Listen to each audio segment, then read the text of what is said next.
کی رقم میں نفع ہوا تو زیادہ واپس لے سکتے ہیں۔ کسی شخص نے کسی کو 10,000 روپے قرض دیا۔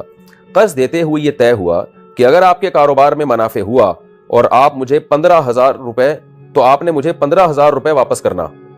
اس کے کاروبار میں منافع ہوا، اب اگر وہ اسے 15,000 روپے واپس کرے تو کیا اسے سود کا گناہ ہوگا؟ بنت مفید انڈیا سے۔ یہ مزاربت فاسدہ ہے کہ آپ کسی کو پیسے دے رہے ہیں پروفٹ کی نیت سے، اور اس میں آپ کہہ رہے ہیں اگر پروفٹ ہو گیا تو مجھے 15 دے دینا، پروفٹ نہیں ہوا تو 15 نہیں دینا۔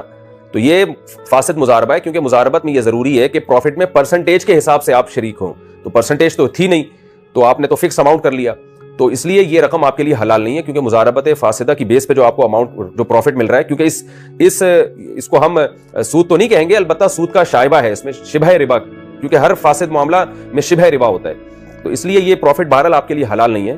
یعنی آپ کے کا مطلب یہ کہ جس شخص نے 10,000 روپے دیے